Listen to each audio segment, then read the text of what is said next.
Aí eu entrei no jogo, né, no celular da minha irmã, e tava ele lá. Dadinho, o que é que estás fazendo por aqui?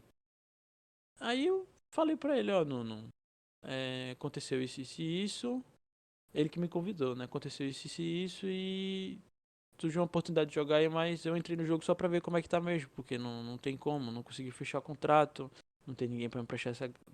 Eu não toquei nesse ponto, na verdade. Uhum. Eu só falei da situação, curamente, eu não fui pedir nada a ele, né? Eu já pedi sim coisas a ele, mas enfim.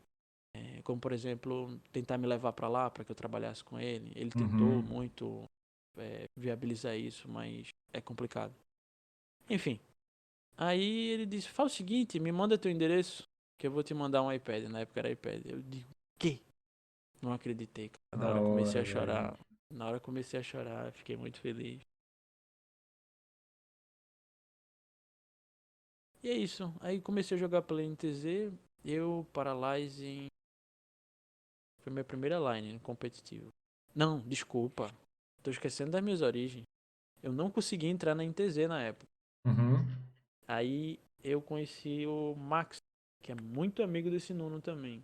Na verdade eu já conhecia ele, eu que aproximei os dois, que é outro cara que tem um coração gigante. Aí eu entrei no time dele, passei um tempo lá, não durou, eu acho que não durou um mês. Eu joguei a Crew Challenge com eles, depois a NTZ me chamou. Tinha um Uhum. cara lá que tava fazendo bagunça lá na NTZ, aí abriu mais outra vaga. Uhum. A NTZ me chamou, ou seja, eu era compatível com a line, embora não tivesse entrado no primeiro momento, entendeu? Sim, sim. E qual que era a tua Aí função naquela época lá? O que que você fazia na NTZ como jogador? Tu fala entre frag, scout, segundo homem, não entendi. É isso mesmo. Qual que era a tua posição dentro do jogo? Cara, na época o cenário não era tão evoluído, a parte, vamos dizer assim, acho que já ele sempre teve.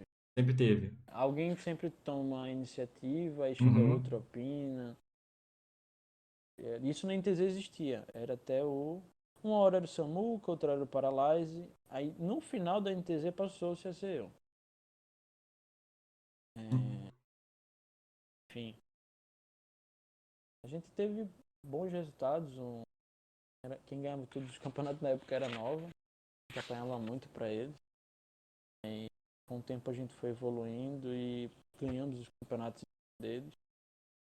Inclusive a gente tinha tudo pra ganhar RP, mas deu errado. Eu não joguei pela NTZ, ainda assim os meninos pegaram um segundo lugar. Enfim, aí Uhum. eu não tenho nenhum problema em falar do meu lance com a NTZ. O que que aconteceu naquela época com a NTZ? Então, a gente tem um contrato de R$ 100, uma Uhum. multa rescisória de 100 mil, 100 mil, ou seja, era um contrato leonino que só beneficiava uma parte, né? E assim, a gente trabalhava tarde, de noite e de madrugada. Que nem, pelo menos a pessoa, não estou falando mal da organização, a pessoa que cuidava da gente, Uhum. nem inscrição do campeonato pagava. A gente Cara. recebia convites e campeonatos que não tinham convites, a gente tinha que jogar as qualifies. E as qualifies geralmente aconteciam de madrugada, entendeu? Enfim, a gente ganhava R$ 100, era um tal de 50% que recebia das premiações.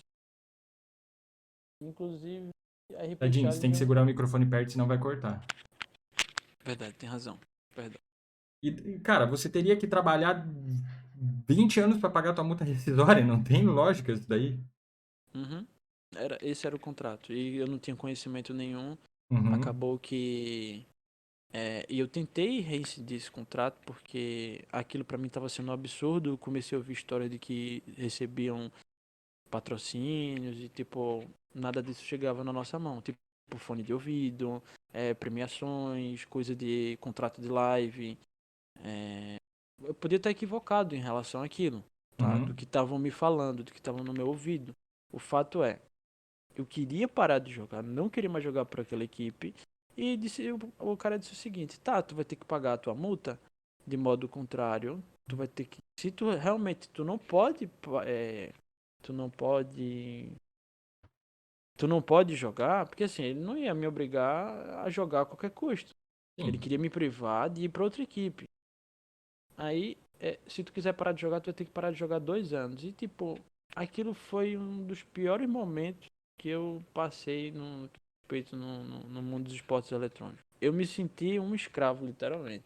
Sim. Porque eu não tinha grana, eu não tinha um centavo para procurar um advogado. Existiam meios públicos que eu acabei não fazendo. Por negligência ou por falta de conhecimento, não importa, eu não fiz. Mas aquilo me deixou numa situação bem desagradável, E sendo essa bem situação, sincero. como é que você resolveu no final das contas? Se resolvi que eu chutei o pau da barraca. Eu digo, cara, eu não vou ficar mais assim. Algumas pessoas me auxiliaram. Eu procurei alguns advogados, eles me instruíram, mas nada era claro. Uhum. O fato que eu cheguei à conclusão de que aquilo não poderia ser levado pra frente. Porque se aquilo virasse processo, eu acho que o negócio ali era tão abusivo que quem ia se prejudicar era ele. Entendeu?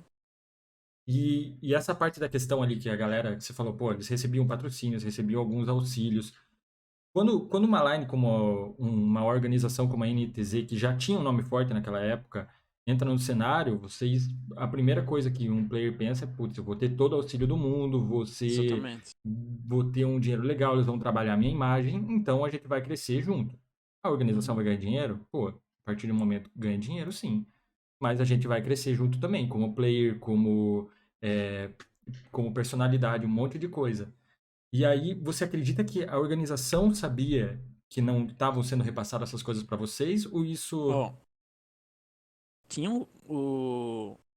a pessoa que cuidava da gente, é, ela ela não passava, eu não tinha, eu recebi essas informações de terceiros. Eu procurei o dono da NTZ, ele me respondeu e eu disse assim, ó, eu creio que o que está sendo passado pra gente, eu tentei ser formal, tentei não atacar nomes, eu Uhum, disse assim, ó, o que eu acho é isso, coisas não estão sendo feitas de forma transparente. Eu e todos os jogadores gostaríamos de ter uma conversa com você, porque o que a gente conversa com a pessoa que está acima da gente não adianta. Então gostaria de ter uma conversa com você, civilizada, formal. Eu sei que sou uma pessoa ocupada, mas assim, não pretendo gastar muito seu tempo. Enfim, fui bem educado com ele. E ele me disse o seguinte, ele também foi educado comigo, mas falou que não era possível é, fazer essa reunião, mesmo que fosse interesse de todos os jogadores, né? Ou seja, não era só de Dadinho, uhum. embora a iniciativa fosse de Dadinho, sem dúvida. É, e ele falou que não, que era só com a pessoa em questão mesmo, que cuidava da gente, que era impossível um recalque com ele. E eu Correto. falei, ó, tá acontecendo coisa abusiva, não tô sendo transparente, isso tá muito errado, cara. Por favor, fale com a gente. E ele falou que não. E o Caramba, papo era esse, tu não vai sair do time, se tu sair tu vai ter que pagar uma multa de 100 mil, e se tu não pagar essa multa de 100 mil, tu vai ficar 2 anos sem jogar. caramba, cara.